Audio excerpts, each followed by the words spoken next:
and the list goes on of everything in existence that we need balance in. Absolutely, absolutely. I mean, any life well lived is a balanced life. You know, like you're saying, like a diet, a well balanced diet. You can't just eat steak and expect to be healthy. But yeah, you were talking about discipline, and I feel like discipline's a lot tougher for addicts and alcoholics because we always, I thought I found a better way. You know what I mean? Everybody else is drinking and having a good time. It's like, that's all well and good for you, but I know this other little thing that can make my time even better. So I found what I thought were all these little shortcuts to bliss and happiness. So to build discipline out of that, it's very, very difficult. You know what I mean? But you gotta want it. You gotta find that fire in you, like you said, when you don't feel like going to group, you don't feel like doing the work one day, like, well, then you're gonna fall behind. You know, and it's, I mean, you could take, like, for example, two aspiring athletes, two young, we'll say, basketball stars in high school, both equally talented, but the kid that's going to make it is the kid that gets up early in the morning when he doesn't want to because he didn't sleep good, and he goes and he hits the gym, goes shoots a bunch of foul shots before practice even starts. Like, that's the guy that's going to make it. So the people that make this are the ones that do it when they don't want to do it. They do it when it's fucking inconvenient and they just don't feel like it. Like, fuck, man, I'm a human too. I want my downtime. Well, do you want your downtime to lead to you going back out? Because that could very well happen. You know, you do need balance, and we need a good night's sleep. We need our alone time, you know, but especially in early recovery, man, like, fuck my alone time. You know what I mean? I do like reading books and, like, just chilling out in my room, but I'll do that when there's nothing else left to do. When I've done all my step work, I spoke to my sponsor that day, I hit a meeting, I shared in the meeting, you know what I mean? Because I can't, one thing that I used to do when I would go to these meetings back in the day is if I didn't feel, I don't want to say accepted because that's not really what it was. Like, my ego, like, I wanted to walk in and people just be like, oh, wow, Andy's here. You know what I mean? Because that's the adoration I wanted to make me feel comfortable. And when that didn't happen, I'm like, fuck this doesn't work. It's not for me. I'm out. You know what I mean? So I don't share just to share. You know what I mean? I share when I'm at meetings if there's something I feel that I can offer or bring to the table, or if I'm just going through some shit and I need some feedback. But the main thing for me is to not be a stranger in this program. Because if I start fading away and nobody notices, I'm fucked. I'm done. So if I form relationships, shake hands at meetings, walk up to people, it's a little awkward, you know what I mean? To just walk up to a stranger, stick your hand out, like, hey, I'm Andy. You know what I mean? And maybe out of 10 hands that you shake, you know, 2 will become relationships. But whatever, now that's 2 relationships that I have. So if I start slipping and fading away, or somebody notices me, like, having a little bit of an off day, they're going to recognize it and they're going to be there to help me. Because this isn't us thing, man. This is community. It's a fellowship. You know, and it's not just meetings. Like going to a meeting is going to a meeting, and, you know, being part of it in that way. But it needs to be like an all-encompassing throughout my day. You know what I mean? I have to do more than just meetings. Like, that's just the bare fucking minimum, and the bare minimum is not going to keep me clean and sober. You know, so I have to, like, writing out your 4th step is a pain in the balls, dude. I fucking hate writing. I hate, you know, unless it's me journaling and I'm just writing, you know, shit that I feel like writing. But doing things that I don't feel like doing, I don't want to do them. You know what I mean? Because I'm also lazy. I'm motivated as fuck if it's something that I want to do. If I want to go out and paint, or if I want to hit the gym, or, you know what I mean, sit down with some buddies and chop it up for a little bit, I'm all about that. But the things that I don't really feel like doing, that's when I have to really find that fire. Like, you know, what do I want out of my life? What do I want my life to look like? Do I want to continue being a crackhead, sitting in a house? You know what I mean? No money, sweaty, alone. It's fucking horrible living like that. So now finally I've been beaten down enough to where I have that motivation, and I got to keep that shit in my head. Like I was talking about, that image of me in the glass door and that reflection. I'll never fucking forget that. You know, that feeling of just emptiness, alone, like I've abandoned myself. You know, and it's some hard shit to deal with, but that's what is required of me to succeed at this thing. You know what I mean? And yeah, I don't know, man. It's not always comfortable, but it's my life now. And it has to be. And, you know, life isn't always, what do they say, sunshine and rainbows. You know, sometimes life it sucks, man. You know, and it's not always about, I'm going to steal a quote here, it's not always about how hard you can hit. It's about how hard you can get hit and keep pushing forward. You know what I mean? That's a Rocky Balboa quote, but I fucking love it because it's true, man. It's so true. You know what I mean? And speaking to what you were saying about your continuation, and for those of you who don't know, a continuation is when you reach the end of your stay at rehab. We get together in the big hall, we play a song of your choosing, and then everybody in the rehab kind of like says something about you. you know, when your counselor was telling you about these qualities that you were aware of, but you didn't want to nurture them or pay attention to them. I heard a quote, and I think it was in Coach Carter. It's from a poem, but it was in Coach Carter, the movie, that our greatest fears are not that we're inadequate, but our greatest fear is that we're powerful beyond measure. Because that's some heavy responsibility, man. To find out that you're really good at something, it's like, well, fuck, if I let people know this, then it's going to be expected of me, and then you start getting self-doubt. It's like, can I maintain that? Can I stay at that level? Well, maybe, maybe not, but you got to fucking try, man. You got to shoot for it, because if not, we're dead. And we die a horrible, painful, lonely fucking death. And then the people that we didn't even think, you know, thought about us anymore, nobody loves me, blah, blah, well, people do fucking love you. And when you die, it affects people, man. You know, it's such a selfish thing where, you know, I don't want to live anymore. I'd rather just OD and die. Well, think about what you're doing to the world.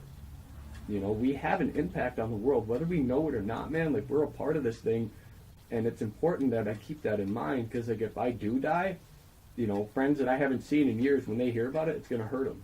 You know, it's going to hurt my mother. And, like, just those two women I was talking about at the detox, I didn't know those girls but a couple weeks, but it really affected me when they died. And I'm just essentially a stranger to them, so imagine their kids and their families and their loved ones and their friends. Like, it's fucking catastrophic, man. So we got to do it. Obviously, we get clean for ourselves, but if we don't, it's going to fucking hurt a lot of people. Yeah, it goes back to kind of what I said in the beginning about how we all are unique as well as we are the same. We all have a unique role that we can play, that we can choose to play and participate in. We all have these qualities, and if we don't find them, we don't learn to, you know, to love ourselves, to think we're good enough, then we're never going to get anywhere. It's always, our past is always going to creep up on us and is always going to haunt us. Mm-hmm. And that's another big growth I've seen in me, is learning to just take a compliment without feeling awkward. It's weird sometimes, isn't it? It's super weird, yeah, and learning just to be like, yeah, they're right. You know, I do have this good quality in me. I do have this. And if you don't learn to do that, I mean, that's where I think the beginning of really healing from your past becomes very necessary. And it's kind of like our minds are it's so crazy, man, you know, thinking about how creepy thinking is. Like the voice in our head. Like when you read in your head, it's really weird. You hear a voice in your head. It's like trippy. Yeah. And, you know, we have this, you know, this great evolutionary advantageous tool of being able to think about the past and the future. Mm. And it's been, you know, it's such a beautiful gift of, hey, you know, especially when you think about when we were, you know, evolving into, you know, getting to this human being spot, but when we were just hunter and gatherers, and to be able to think, all right, winter's coming, I got to store this food. I can't eat it all right now. I need to store this food. But what happens now is, here we are, 2018, and it makes me remember what I did 3 months ago, 6 months ago, 8 months ago, when I hurt somebody. Mm-hmm. And, you know, I'm coming up on, you know, I'm in my head, and all of a sudden this thought comes out of nowhere. Hey, remember when you did this to this person? Or you see that person, you know, you're driving down the street, you see them on the corner or something hanging out, and it just clicks in your head, oh, I screwed that person over. And if we don't learn to forgive ourselves and, you know, learn to accept these things that we've done and use them as, you know, maybe just learning experiences, if nothing else, we're not going to really go anywhere. Because if you're not going to be able to forgive yourself, how is anybody else, you know, how are you going to be able to accept anybody else's forgiveness? Right. Well, and I mean, that's what we were talking about earlier, about, like, development, and, like, as you go through life, if you're not paying attention to these opportunities to learn from shit, then, I mean, you're never going to grow, you're never going to develop, and then you're just going to find yourself a crusty old person with not a lot going on in your life. You know what I mean? So, yes, it sucks to remember the times that I hurt people. You know what I mean? Like, I've had some incredible women in my life, like, long-term relationships, like, borderline about to get married and shit. And I look back at, like, how incredible they were and how shitty I was to them. You know, how I didn't step up to the plate the way they did. And that really upset me for a long time, and I would kind of feel sorry for myself, which, how fucking selfish is that? They're the ones that got shit on, but I'm feeling sorry for myself about it, okay? You know what I mean? So this is all shit I got to consider and think about, you know, but I use those memories now in a way to where, you know, if and when I do find another, you know, woman that's, like, really special to me, and we end up developing into something bigger than, you know, just a little fling, that I can remember, like, oh, you know, that one time that I didn't get up and do this one thing, you know, insert whatever example you want, You know what I mean? Now I can be a better man in that relationship. You know, so it's good that we can remember all this shit. At times I wish I didn't. At times I wish that part of my brain was cut out, because a lot of it's really painful.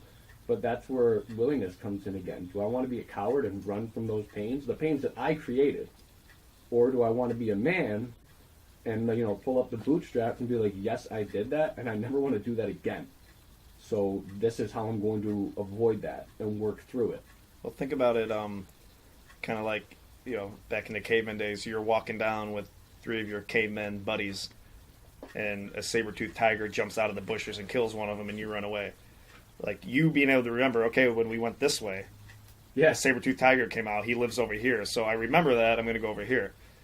And we have things in our life that teach us that. But for some reason, when we have this, you know, this sense of I, that because of the past, we have this whole sense of I, like there's somebody in our heads controlling their bodies and running around and moving us around. But, you know, when we make the mistakes, when we've hurt other people, for some reason, when we start thinking about it, it produces suffering, it produces jealousy, it produces guilt. I mean, but there's still these beautiful things, these memories to teach us. And we get caught up in this self-pity thing that we totally forget. Oh, wait, I'm supposed to learn from this. Because that's all you can do, is you make a mistake and you learn from it. I mean, really, if you think about it, if you're not making mistakes, you're probably not learning very much. No, absolutely. And I'm glad that you brought up, like, the emotions and stuff like that, and how they invoke like almost a physical sensation, you know, like an old memory that brings up sadness or jealousy or abandonment or whatever, and it hurts me. You know, as an addict, I'm overwhelmed by those emotions, good and bad. I'm overwhelmed by excitement and joy and love and hurt and, you know, laziness and jealousy and all those things. One of the groups that I really liked out at Horizon Village was emotional regulation, because emotions play such a vital role in our day-to-day lives. You know what I mean? Like, you remember when you kissed a girl for the first time and you're like, ooh, I like that. I like this feeling. So now you know that, like, to pursue that again, to pursue a kiss with a special person, you know, the same way as in, you date a certain kind of person and then they go and fuck somebody else and it hurts you. It's like, okay, well, I got to avoid those kind of characteristics. Maybe that wasn't the best example. Another terrible analogy from Andy, people. It's what I do, right on time. But yeah, man, so it's like, for the longest time, like, emotions and shit, like, whether they were good or bad, I feared them. I did not like them, you know what I mean? Let me drown this with a bottle of Jack or throw something in a pipe, whatever, because I didn't want to feel, man, because I didn't know how to handle them. And the longer I avoided them throughout my life, the less capable I was to deal with them. You know, the longer you avoid a gym, the weaker you're going to become. You know what I mean? So you got to get in there, you got to hit at this shit, and, you know, like, I'm fucking so blessed to have lived long enough to make it out to Horizon Village, and I'm not just plugging them, but for me, that's where the magic took place. Absolutely. You know what I mean? It can happen anywhere for anybody at any different place or whatever, but for me, that's where it really went down. And that emotional regulation group was awesome. You know, they played a Disney Pixar movie, and I can't remember what the name of it was, but it was like a little girl and her family. Inside Out. And, like, they showed inside her head, like, the different emotions and how memories are formed and shit like that. And, dude, it broke it down so good for me. And hopefully nobody saw that. Like, I did cry quite a bit throughout that movie. I was kind of just put my hood up so nobody could see, because I'm trying to be tough and shit, right? But it really, like, it struck a chord with me. And it's, you know, because I was so willing going through that process, I was seeing all these little lessons, man. Like, the world is filled with lessons and omens. We all know this. I know it's obvious to say, but how many of us actually pay attention to that shit day to day, whether you're happy or mad, paying attention to that stuff, man? Like, my favorite book, The Alchemist, I talk about this all the time, but it's, for people who haven't read it, it's a story about a young shepherd boy. He has a dream, and now he wants to start chasing what he, you know, saw in this dream. And his God and higher power, whatever you want to call it, just keeps putting these omens in front of him, you know. And he met this guy along the way that just reminded him, pay attention to the omens. You know, if you have an opportunity to do something nice for somebody and you don't do it, that's still an omen. That's still an omen, because now you remember, like, oh shit, that was, okay, so if that ever pops up again, now I'm going to remember to do that nice thing for that nice person, or for that whatever, you know what I mean? So it's just so important to just live my life present and mindful, because the lessons are all around me, and it's up to us to pay attention to see it. You know, you can go and sit through a 2-hour movie and not have any idea what happened because you weren't present. You know what I mean? Your head wasn't in it, so now you just cheated yourself out of a potentially a dope experience because I just wasn't taking the time to ground myself and pay attention to what's going on around me. Yeah, man. It's so hard because when you're in that position of, you know, the shitstorm, the overwhelming feeling of just poor me, and when as you're amongst that poor me stage, it's so hard to hear somebody just say, "You got to get out of it. You got to stop feeling that.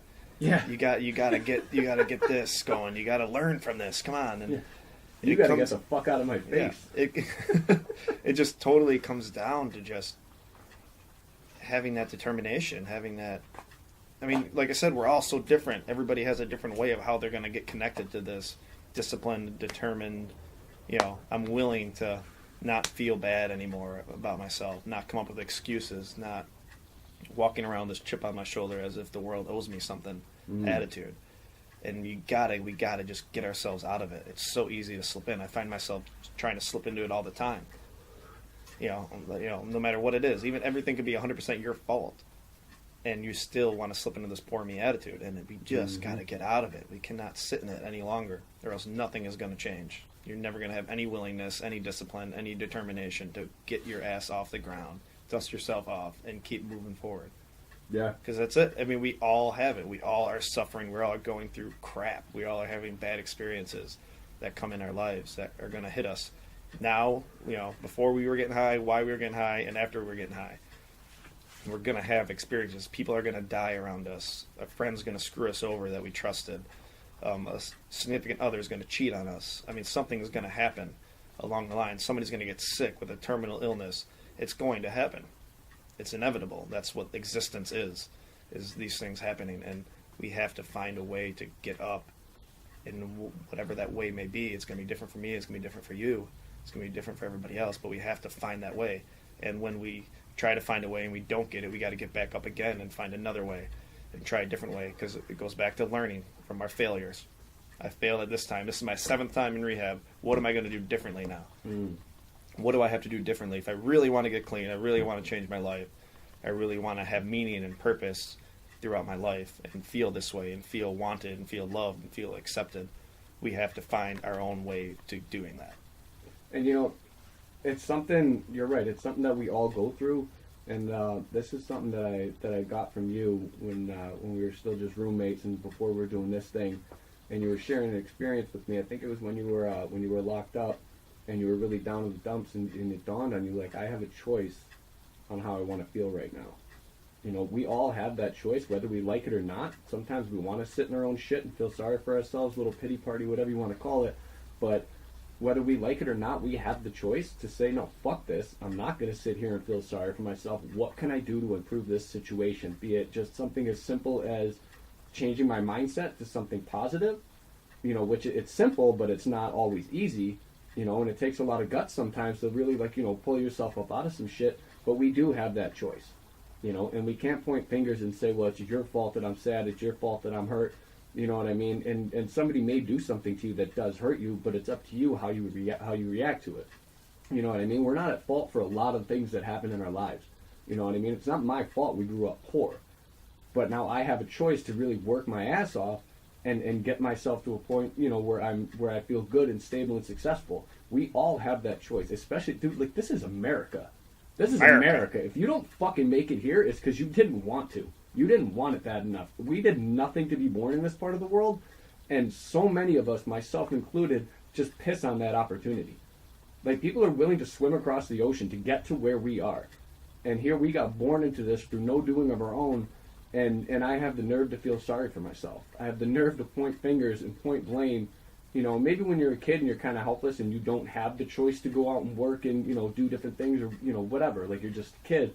But once you become old enough to take care of yourself, I don't care what your fucking sob story is, man. Like, we've all gone through some shit, like you were saying, and some more than others. But the human body and the human mind is so fucking resilient, man. Like, we can come back from anything. From anything, man. Like, you hear people who were quadriplegics and they're walking again one day. Now, that's kind of an extreme example, but anything can happen. Miracles can happen if you just fucking try. You know what I mean? You got to give it your all. Like every ounce of fucking fiber in your being, if you put all that into it, you're going to be exhausted at the end, but you're going to be exhausted laying victorious. Actually trying it and doing it. And yes, it doesn't make it any easier, but when you do come out on top, there's a big difference in the feeling that is sitting inside of you. That, hey, I gave this my all, I did this, and I accomplished it. No matter how long it takes, no matter how hard it is. To continuously just do it and push and push and push and push. Right. To come out on top. That's what it's going to take. Set goals, man. You got to set goals, and if your goal is too fucking high at that time, aim lower. Aim lower. You know, and I hate that wording, but it's so perfect. It's the best way to put it. Aim a little lower, man. Aim to something that it's going to be difficult to get to, but that you can achieve. And then once you reach that plateau, you can aim a little bit higher. Still aiming low, not towards your ultimate goal, but that's how you're going to get there. You know, and we just, I don't know why, man. We get so unmotivated sometimes. Like, oh, it's raining out, so I don't want to go jogging today. I want to be in good shape, but I just don't feel like it's it. Well, then you're not going to be in good shape. You know, and whatever it is that you're trying to accomplish, like you got to do it. Good days and bad, sunny days, rainy days, whatever, man. And for people like us, like our lives are on the line. You know what I mean? And we can choose to continue being a burden on the world, or we can, you know, choose to like, how can I be useful today? You know what I mean? How can I get out of myself and be of service to somebody else? How can I benefit my society today? You know, aim lower. It's an awesome thing. It's I'm trying the Russian neuropsychologist Zagosky, I think I'm probably butchering that last name pronunciation, but he came out with the zone of proximal development. And I mentioned it before on our little sample podcast. You know, you start off, you have a goal. Maybe it's to get to, you know, for instance, to the top of the roof. And to get up there with the ladder, you have to take one step at a time. So you have to have tangible, you know, realistic, small goals to get to your higher goal. Yep. You have to have it. And you have to remember after you've completed those little goals that you've completed them.